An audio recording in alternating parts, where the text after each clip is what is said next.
have an amazing guest that I cannot wait to share with you. We have Willow Winters. She is one of my personal favorite authors, and I am so excited to have you on the show today. Willow began prolifically writing in 2015 after having a baby. Since then, she's written a bounty of amazing romantic and suspenseful novels that I cannot wait to share with you guys. So welcome, Willow, welcome. Thank you so much for having me. I'm so excited to be here. Yes, and so I wish I could hold up all your books, but you have just outdone yourself, friend. 52. Yeah, 52 of like short novels and novellas. Yep. It's amazing. So, okay, where did this all begin?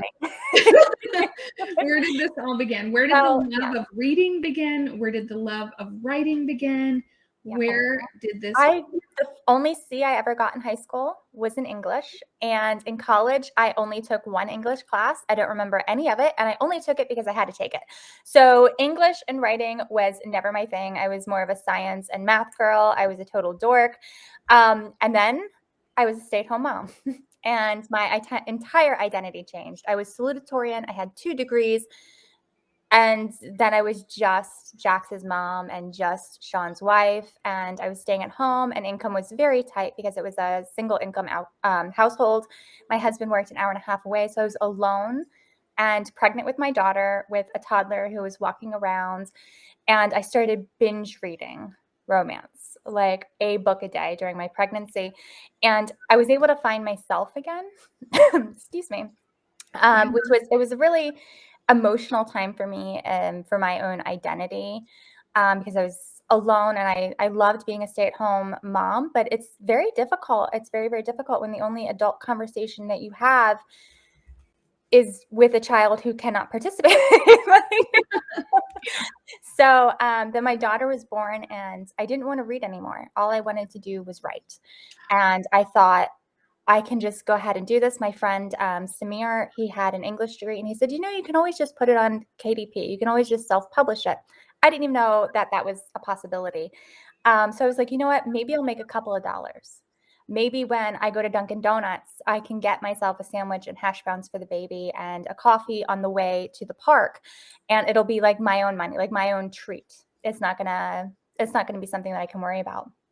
And then it blew up. And within a year, I was begging my husband to quit because I saw this could be something huge. I love this, but I need help. I desperately needed help because writing during nap time is one thing.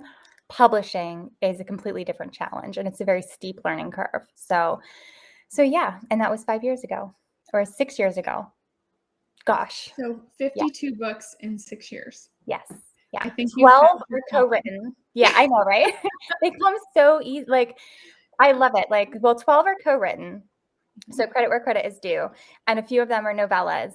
However, I can start a book and finish it within 2 to 3 weeks, which is I can't stop until it's done. It's just like reading, where like everything that's going on around you, you're like, I would rather be reading this book because I'm in a part right now. That's exactly how I feel writing. So it can be a little bit intense when I have to add in social events and everything. And I don't like to leave the writing cave too long because I start to get anxious, sort of. It's definitely therapeutic for me. I've always had insomnia, and since I've started writing, I don't. And when I'm not writing, it kind of all that stuff comes back. So it's my therapy, and it's my happy place. And I think the fact that I do not consider writing work and I get to write has certainly helped me to continue to write. Whereas I see a lot of other authors, sometimes they get burnout or they fall out of love with the current book, but they feel like they need to push through.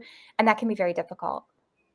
What do you do when you have a book that you're not finishing? You have to feel like you have to push through. I don't. I don't push through. Sometimes if I get stuck in a scene and I don't know how this happens, I'll go to the end of the chapter and I'll write my paragraphs backwards. Which makes, I know, right? Well, because I know how the scene ends. I'm very cinematic in my head. Mm-hmm. And a lot of these stories have been in my head for 2 years before I even get a chance to write them. So I know what's supposed to happen, but sometimes I don't know how it gets from point A to point B. So I'll just write point B. I almost always write the endings of my books first because I feel like that's like the ending's it's gotta have that feeling that I feel that made it worthy to write. So I'll write the endings first a lot of the time, and then sometimes I hop around and just write whatever scene I feel like writing that I know belongs there. So if I'm not feeling a certain scene, I'll just move to another one. Wow. That's art right there. That is art right there. Yeah. I will say this, you are so amazing in the community with other authors too. And there's just so much respect for you in the community because you're very inclusive, and you really do, like you said, when credit is due, you just bring this community really together, and I know you're so appreciated in our community.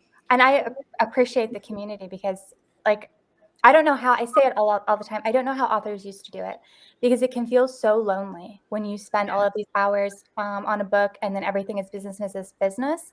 But when you go into a community and like every day somebody is commenting something nicely, every day I got an email from Kristen Proby about my paranormal mug that I made, and she was just loving on it. And then I got an email from Serena. How do you say her last name? Oh my gosh, I've never said Ackroyd. Yes. Serena Ackroyd. Yeah, I've never said it out loud before. I've just read it, but I did the same thing you did. I was like, wait, I knew exactly who you meant. And she wants to do boxes, and she's like, hey, where do you get your boxes from? Like, it's all just, it's friendly. It's very friendly, and it keeps, I think, us all moving forward to know, like, we can send a message, and like months might go by, but we can say, hey, oh my God, I totally missed your release. I just saw you hit USA Today. Congratulations. And it's like, it's a different feeling when you feel like you're a part of a tribe. Yes. So, and it's a good feeling. Thank Very goodness for social media.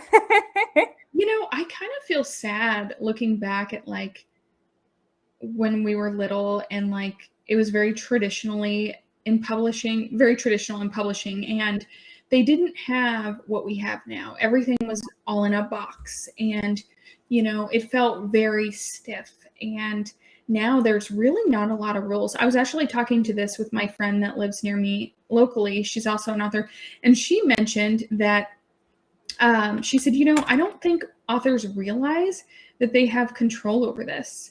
And you don't have to write big, long, 90,000 word books. You don't have to do that.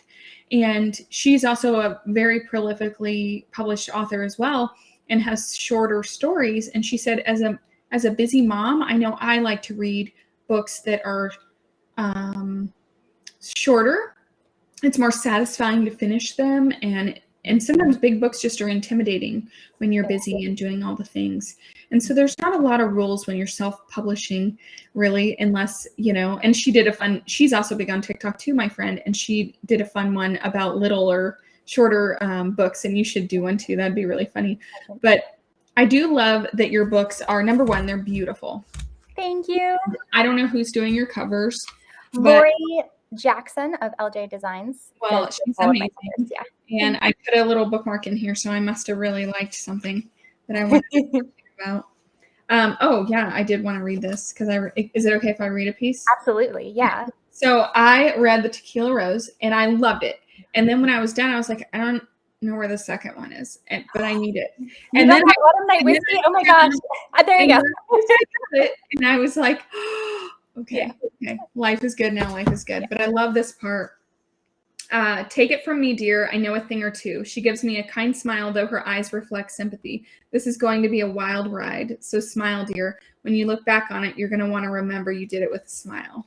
Yeah. I don't know why, but I just really like that. And I like all the real life, like sisterly advice in here that is, you know, hard stuff in these books sometimes, but you know what? It's all going to be okay. And this was a great series too. I know you write so prolifically in different, I'm going to pull up some of your books here so people can find them.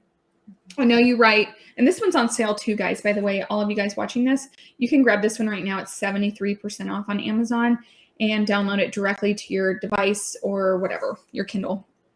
And what's nice about your work is that you are not just strictly like romance. You have some great paranormal in there. Do you have one of those mugs handy, by the way? Because that was so stinking beautiful. I'm gonna move this, but you guys aren't allowed to judge my cluttered, dirty house right now. That's okay. Every room in my house right now, the first floor is a mess, and I'm like, look, I was on a deadline. Hey, We want you to write, Willow. We don't want, oh, there it is. Okay, you guys see this? So she writes beautiful paranormal books. Isn't that the most beautiful mug? I love her stuff. You always have the cutest stuff. And paranormal, would you say fantasy or? So a little bit of fantasy, but I would stick more towards like if you liked Jacob and in Twilight and you were kind of interested in more of that, I would say it's more of that vibe. And a little bit, it does go into some fantasy. There will be witches coming up, which I'm super excited about. But I do have an actual fantasy that I'm writing, but I'm writing it for my newsletter because both paranormal and fantasy, it's not really my groove. Even the contemporary romance isn't really what I'm known for. I'm known for more polarizing and edgy, a little darker, more suspense. So I try to like Tequila Rose is on sale. The fantasy is in my my newsletter. The paranormal, I just do one a year for spooky season because I'm a mood, like sometimes you just need that. You just need an escape with a werewolf and to have a good time. We need to escape with a werewolf. Yes. Some days we just need that. Some days we just need that. So you can really find a lot. That's one of the things I was saying is I love about your work is that you just, if you get on a vibe, you're on a vibe and you're like going to go for it. And to me, that's part of being an artist, I think, as a writer is just, what's she up to now? And you also have a really great newsletter, by the way, where can we find your newsletter to subscribe? So if you go to any social media site, there's a link in my bio. And that link in my bio has all of my links for all of my books, for my shop, for Amazon merch, for where you can sign up to anything. And you do get a free ebook when you sign up to my newsletter called Burned Promises. It's like an emotional second chance that's sort of like a spinoff of my Belletti like mafia world, but it's totally a standalone. So yeah. There you go, guys. So you can grab that. You also have a lot of books on Amazon free. Yeah. So that was super interesting to see. So if you guys want to get, I just pulled one up that's free right now. Hard to Love. Yes, that's book one of a 4-book series. Yeah. I do have 5 of my first mafia novels are in one collection called Those Boys Are Trouble, which is 99 cents right now and on Kindle Unlimited.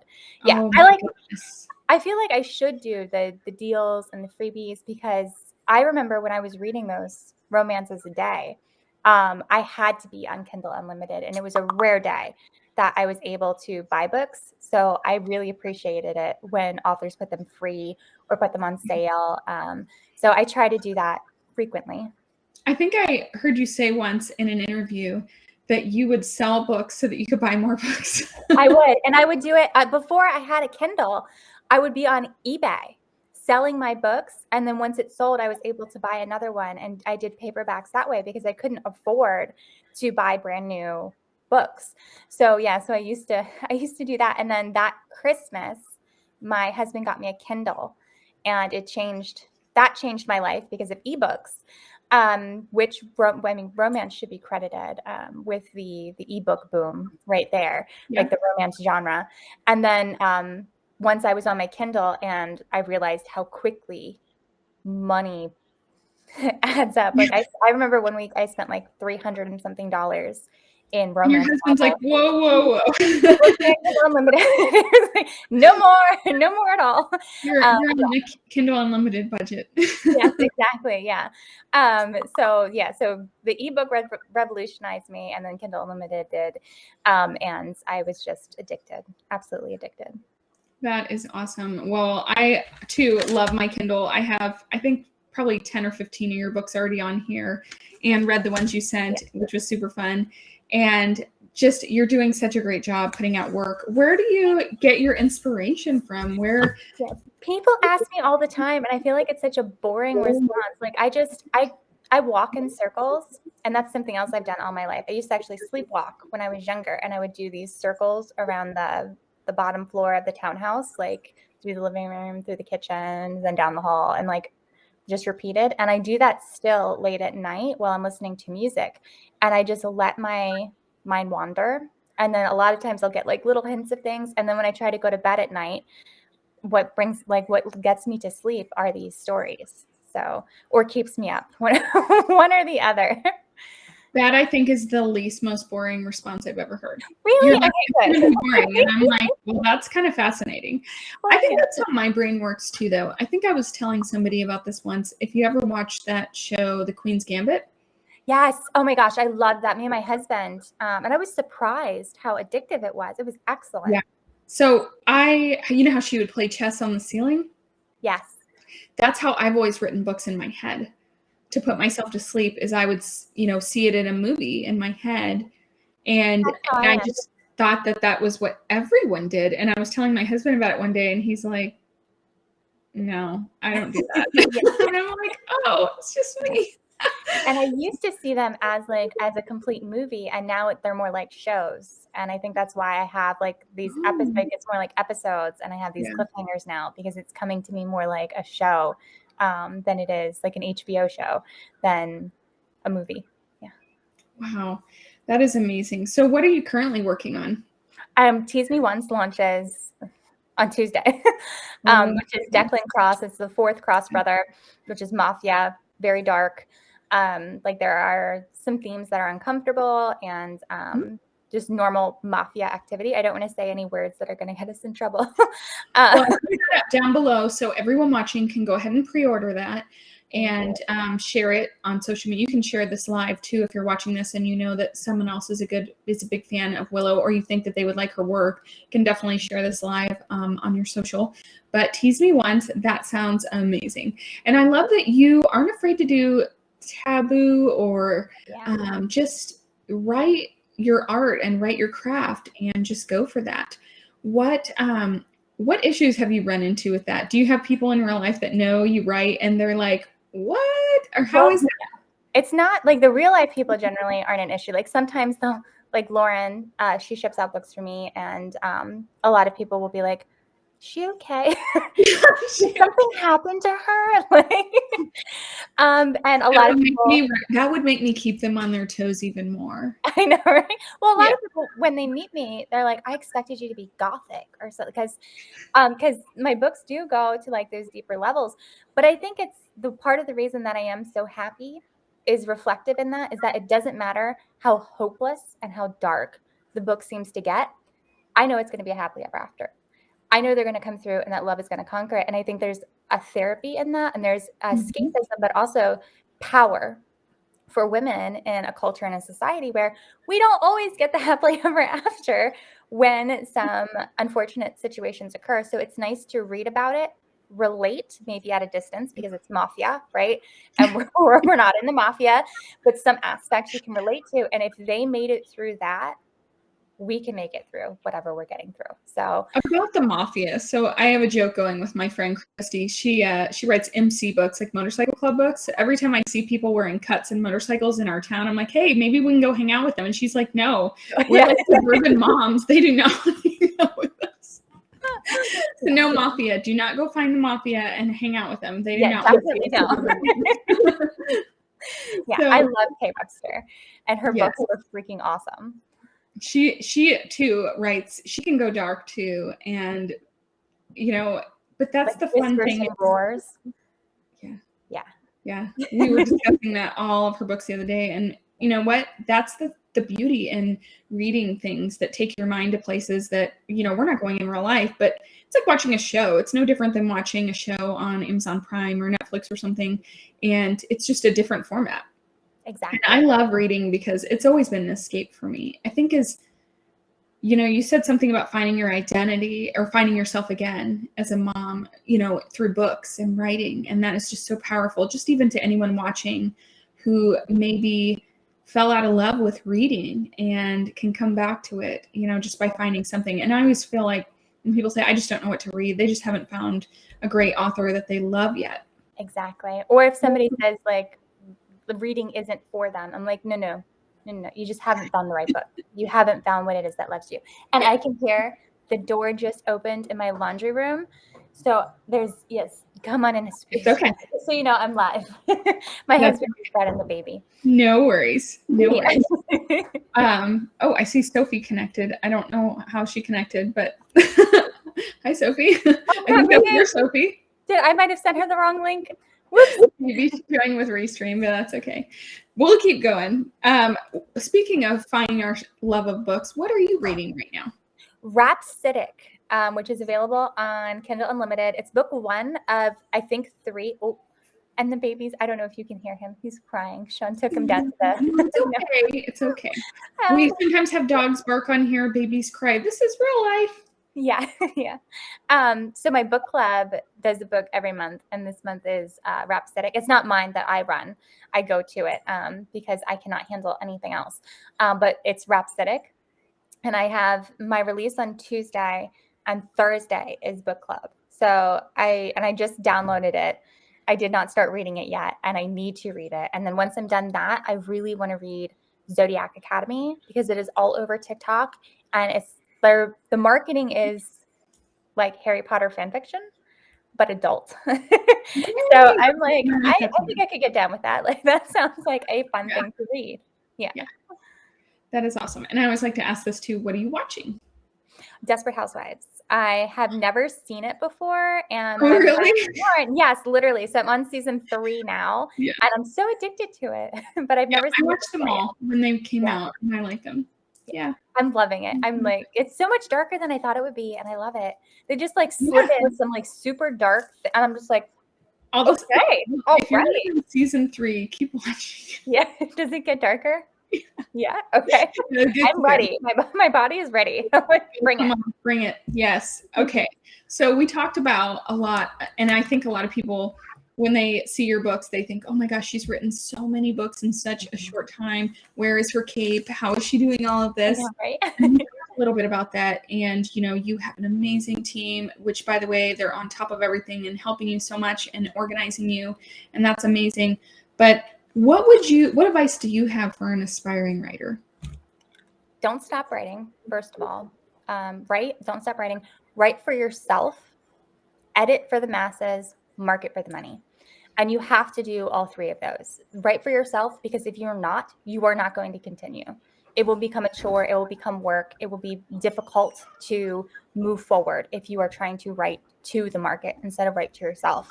You must edit for the masses. Obviously, we have to, just like you have to play on a platform for social media, you have to go through their rules. You also need to make sure that like your writing is getting better as you go through time, that what's in your head and what is on the page matches for somebody else's head when they're reading it. And that was something that I think took me to the next level. Is I started asking my betas, like when they would make a comment, and I was like, well, obviously it's because of this. I would realize the edit didn't need to be in that passage. It needed to come before, because I knew things about the characters that they didn't, and I wasn't giving that detail. So even though it's in your head and you're loving it, you definitely need to make sure that you're editing so that the masses understands the full story. And then the marketing for the money, you have to be able to continue doing this. So you're probably going to need to get paid. So make sure that, you can always update a mistake. If you realize that your marketing or your branding is wrong, fix it. So many authors are afraid of fixing something that they know is an error because they don't want to disappoint people. Do not market for the masses, market for the money. You must, or else, so those are the 3 points, I think. Write for yourself, edit for the masses, market for the money. I think that's probably the best answer to that question I've ever had on the show. That is great. And even people in the chat are saying she's right. That is awesome. So you have a beautiful website. You have a lot of resources over there. It's Willow Winters, or Willow Winters author? WillowWintersWrites.com is the website. I know nothing. My social media is Willow Winters author, and my website is Willow Winters Writes. And I'm like, I missed right there. There's You know what? Willow Winters is pretty like a unique name, so anybody can find you, I think, by Googling too. But here on Amazon, it would really be helpful if you have read any of Willow's work to go and leave her a review with lots of stars, and just, put a little feedback. That always does help our authors here on Amazon, as well as you can follow her. And I think you have 2 different ones on here, W Winters and Willow Winters, correct? All of my books are on Willow Winters. However, my W Winters books, there's an author named just for them, and that title block or that author block is on those covers, and that's because they're darker. And I wanted, when I started writing a bit darker and more polarizing, I wanted it to be very clear to my readers, like, hey, this one is a dark one. It's still me, but not everybody wants to read, Merciless. But that could be fun. It's Yeah, like putting an Easter egg that's dark. Yeah, exactly. You're like, wow, I didn't expect this. Exactly. Like some books of mine you can read on the beach, and others you don't want to be on the beach when you're reading it. Like you want to be at home with a blanket, tea, or wine. So yeah, definitely different vibes for some books.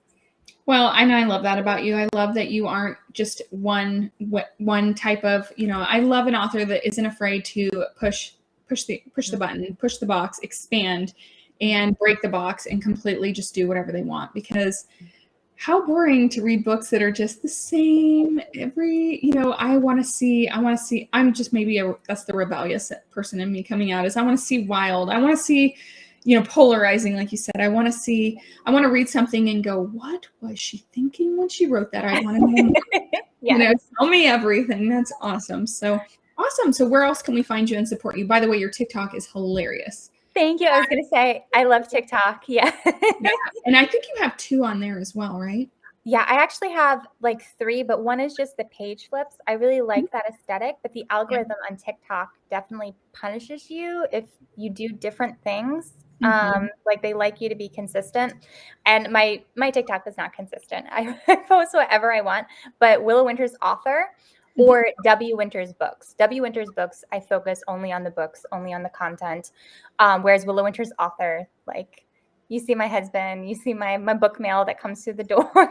And I showed my husband one day and he was like, where are they putting all that? I'm like, as soon as it comes in, like it leaves. Like it's so fast. Like if you looked at my dining room right now, it's this whole first floor right now is like giving me anxiety because I've had my head down doing edits and preparing some things for like my shop, because Black Friday is coming up and I have new collections launching and I'm trying to juggle. I just launched an app. So I'm like all my wheels are spinning, and then I look around my house and I'm like, oh my God. Yeah, but I kind of like let that stuff go too when I'm in project mode, and it feels so good to finish something so big like that. And then the house can wait. It can always wait. Yeah. It can wait. So awesome. Well, thank you so much for joining us on the show. This was so fantastic. I love your work. You are an incredible writer. For writing for 5 years, you just are so creative, So thank you so much for having me. I love this. Absolutely. Just stand by.